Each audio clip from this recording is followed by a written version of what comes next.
In this advanced English lesson, we're looking at verbs, 20 advanced English verbs that will expand your vocabulary. So I'm going to give you each of the verbs, a brief description as to what the verb means, and then a couple of examples as to how you can use them. Okay, so let's get started. As I said, there are 20 of them in total. So the first one we've got, we're going to do them in alphabetical order. The first one we've got is to abolish, okay, to abolish. And it's quite a formal verb, abolish, okay? And what abolish means is to cancel something, okay, to cancel.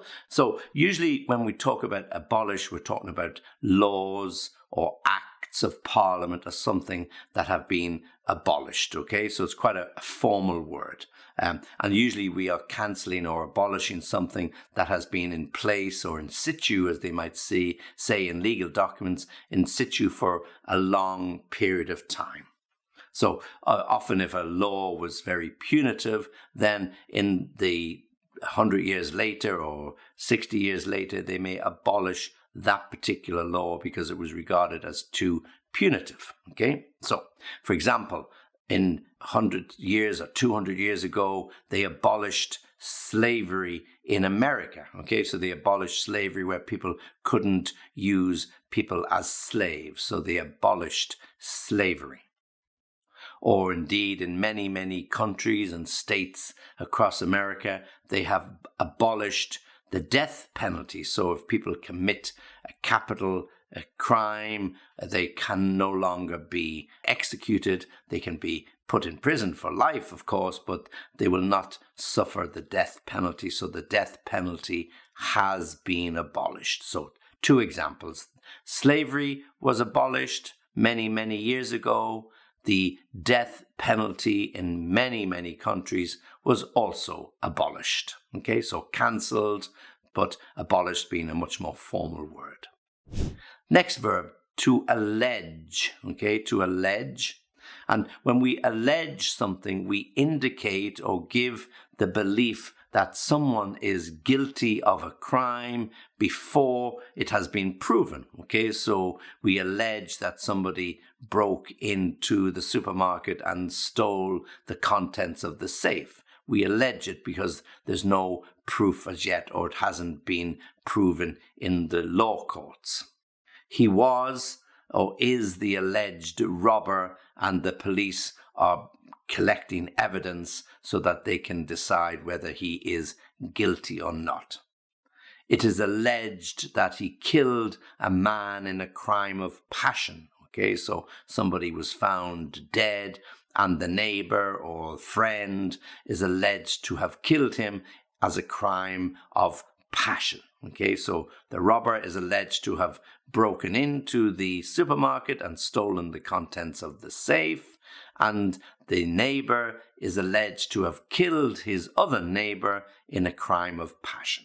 Arouse. Well, when we arouse, it means to evoke or to awaken passion, for example, in somebody, or interest in somebody. So something makes you feel more passionate, or something makes you feel more interested in something, to evoke. So smells can evoke certain senses, okay? So his odd behavior aroused the suspicions of his neighbors. His odd behavior aroused the suspicions of his neighbors. A visit to the Greek islands aroused his interest in international travel. Okay, so arouse means to evoke or awaken a passion or an interest. So whatever he was doing, his neighbors' curiosity or suspicions were aroused when he was digging holes in the garden. Perhaps he was burying his wife in the garden. Or a visit to the Greek islands aroused his interest in travel because he really enjoyed the warm waters and the beautiful Greek food. To boast. Well, we talk excessively about what we own or what we have or what we've got, or indeed what we've achieved. So we're not just telling people, I have a nice job, I have a nice house, or you should see my car, or you should see my house, or it's got a beautiful garden. So we talk excessively, we boast about the things that we have. He boasted for weeks about the big bonus his boss gave him, and everybody was really jealous. Children in the playground always boast about whose father has the best or the biggest car. Okay, so boasting, talking up something or annoying everybody else when you talk it up. In this case, in the examples, talking continuously about his big bonus that he got, or the kids in the schoolyard arguing with each other and boasting as to whose father had or drove the best or the biggest car. Next, to clench. Now we can clench our fists, yeah, or we can clench our teeth, like that, okay? So when we make a fist, we clench our fist. So to make a fist with your hand as if you were going to punch somebody, or to clench your teeth tight so you can't open your mouth, okay?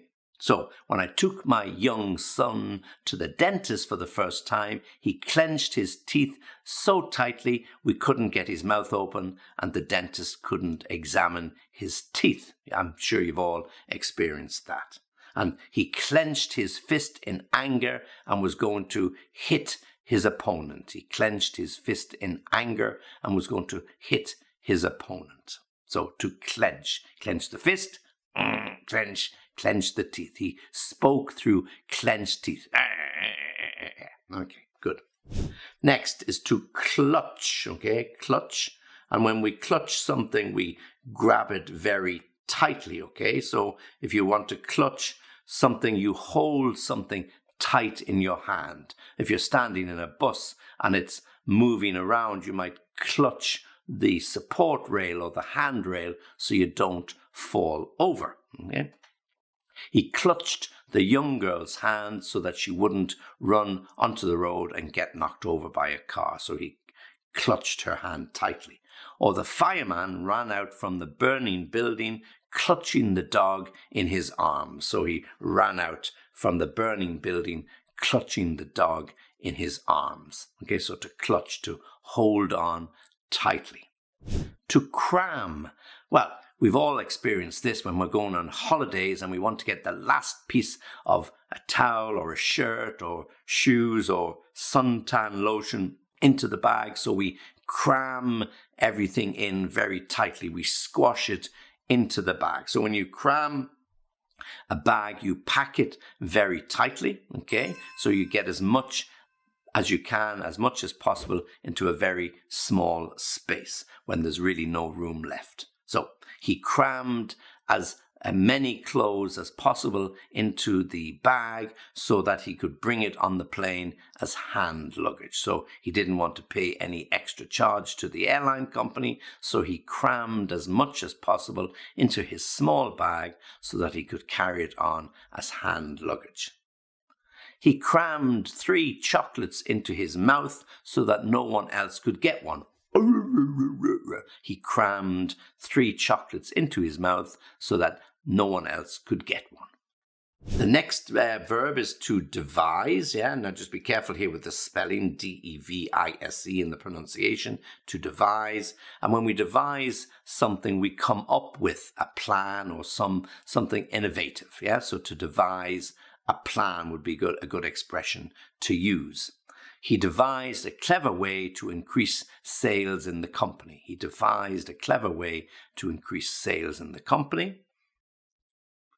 Who is going to devise a plan for the launch of our new product? Who is going to put forward themselves or to volunteer to devise a plan for the launch of our new product? So to devise is to come up with a plan or to come up with something innovative. To dwell. Next one, to dwell. Now, this can have a couple of meanings, okay? So we can dwell when we're talking about living somewhere, but we can also dwell when we're thinking about something, when we're thinking for a long time, okay? So to dwell in the countryside, he likes to dwell in the countryside away from the big city, yeah? Okay, so it's quite a formal way to say to live, all right? Or he's been dwelling on the past too long. To dwell on the past means to think about what happened in the past. Perhaps he misses the old way of his life, okay? So we can dwell in the countryside, means to live there, to enjoy the peace and quiet, okay? Or we can dwell on the past, where we think about something that happened in the past and perhaps our present life isn't so interesting or isn't so enjoyable. Okay, so to dwell on the past or to dwell in the countryside. Next, to eradicate. Now, when we say eradicate, it's a very formal word and it means to wipe out completely. Okay, so we often use it when we're talking about wars. Okay, so the enemy were eradicated after days of fighting. To be eradicated, to be completely wiped out. The health organization in many countries work really hard to eradicate some key diseases, for example, like measles. So there's a campaign carried out in many countries to warn and make parents aware of the dangers of measles. So they carry out inoculations and vaccinations to eradicate those countries from the effects of measles. So we can eradicate an army through fighting and bombing, or we can eradicate some really serious diseases like measles or TB through some program of vaccinations and inoculations to eradicate. Next, to evolve, okay? And evolve means to change gradually, okay? So it's not suddenly or overnight, it's to change gradually or to develop, okay? So lots of things evolve. He has evolved into a handsome young man. He has evolved into a handsome young man. The business has evolved over 20 years and is now the leading provider of those services. So the business has evolved over a period of 20 years and is now the leading provider of financial services or consultancy services. Next verb we have is to fumble. Fumble, it's quite informal, to fumble, and it means to handle something in a clumsy way. So maybe you're just dropping things or breaking things, or you fumble around trying to find something that you cannot locate. So while trying to use the new mouse on his laptop, he fumbled around and made many mistakes in his emails or his presentation. Okay, so he fumbled around with the mouse trying to work it correctly. She fumbled in her handbag trying to find her car keys. She fumbled in her handbag trying to locate her car keys. Okay, so to fumble, to handle something in a clumsy fashion or in a clumsy way. To intimidate is the next verb, to intimidate. Well, when we intimidate somebody, we usually frighten them into doing something that we want them to do, okay, to intimidate somebody. His boss always intimidated him, used to stand over him until he finished the work. So he intimidated him by standing over him, watching and waiting for him to finish the work that he had given him. Don't be intimidated by his voice. He's really a kind, gentle person. Don't be intimidated by his voice. He's really a kind, generous, or gentle person. So somebody with a big, deep voice might sound very intimidating. What are you doing? But in fact, he's really a nice guy when you get to know him. So to be intimidated by the sound of his voice, or intimidated by the fact that somebody stands over your shoulder watching every move you make. Jettison. Okay, this is an interesting word and it's really more associated with modes of travel like ships and airplanes, okay? So ships and airplanes, and it means to get rid of something, okay? To get rid of something is to jettison something, okay? To get rid of or to throw away, okay? But as I said, it's usually used when we're referring to planes and ships. The plane had to fly around in circles over the airport and jettison some excess fuel before it made an emergency landing. To jettison some excess fuel before it made an emergency landing. So perhaps there was a problem with the plane, it had to return to the airport, but before it could land, it had to jettison some fuel in case there was an accident. So it flew around for an hour overhead and then made its emergency landing. The cruise ship jettisons wastewater into the oceans as it's traveling from one continent to another. So the cruise ship jettisons or dumps or throws away wastewater into the oceans from showers and toilets and everything else. Okay, so it jettisons all the dirty water. Next, to ponder, to ponder. And to ponder means to think about a decision before you come up with some action or before you reach your decision. So you're thinking about a decision carefully before you reach whatever decision you want to make. And we refer to ponder. He pondered his future over a long, slow glass of wine. Okay, he pondered his future over a long, slow glass of wine. So he was thinking about what he had to do or what he wanted to do or what he was going to say to his boss, or perhaps he was thinking of handing in his resignation, or he perhaps has already handed it in. So he was thinking about the next step in his career over a long, slow glass of wine.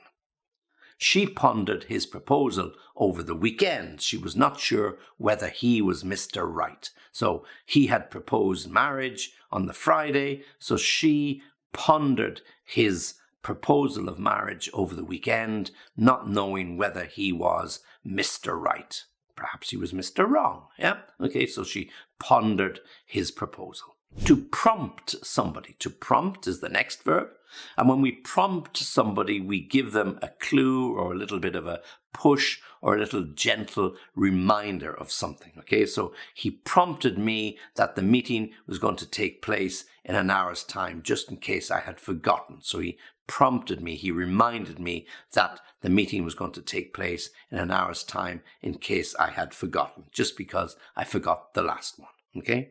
I struggled to find the correct answer, but the teacher was able to prompt me and I worked it out in the end. So I was struggling to find the answer to the mathematics problem, but the teacher prompted me, I was able to prompt me, and I worked out the answer in the end. So to prompt, to give a gentle little push or a little reminder or a little bit of help. Okay. So if you were going to a pub quiz, for example, the quiz master, whoever set the questions, might make an announcement that there was no prompts to be given to anyone when he was asking the questions, that there was no prompts to be given to anybody while he was asking the questions.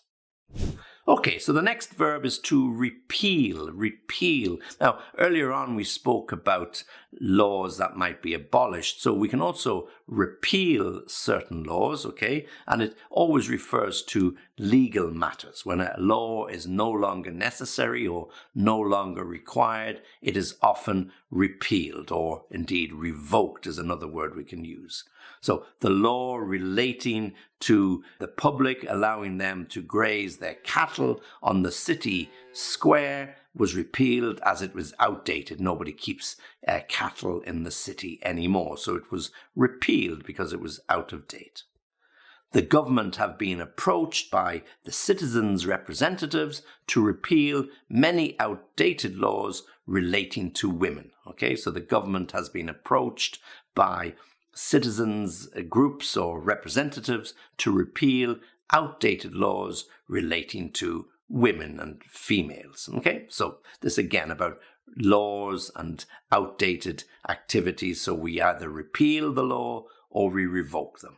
And in fact, revoke is our next verb. So revoke and repeal are synonyms of each other. But there are other things we can revoke. For example, we can revoke a will. So if somebody writes his will and then a month or 2 months or 6 months before he dies, he revokes his previous will and makes a new will. Okay, so to revoke means to annul, cancel, or to take back. So in this case, he revoked his previous will in favor of a new will. Or if you continuously break the speeding limits and you're continuously getting fined, a judge might revoke your driving license. Okay, so if your driving license is revoked, it means it's cancelled and you have to take the test again. So if you repeatedly break the rules or the speeding laws, then you might run the risk of getting your driving license revoked, cancelled, okay, or annulled. Next verb, to quibble. To quibble is an unusual word, quibble, okay, and it's quite informal, and it means to argue or disagree about very trivial, very small matters. My only quibble was the distance that I had to walk to the restaurant. So I went to this wonderful hotel for a holiday, and it was absolutely beautiful. The rooms were fantastic, but my only quibble was the fact of the distance I had to walk to each of the restaurants. Okay, so not a very important complaint. Okay.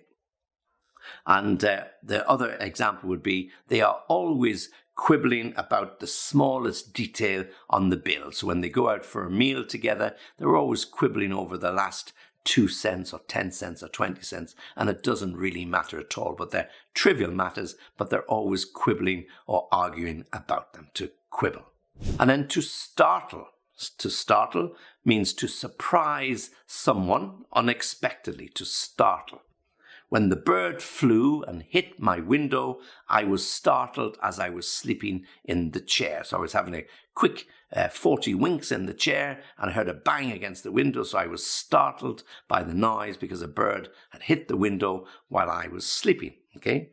Or when I returned home early from work, I startled a burglar trying to break into my house. So I came home early, and there was somebody trying to get in through the front or the back window, and I startled him. I surprised him, and he ran off, and I called the police trying to catch him. Okay, so to startle somebody.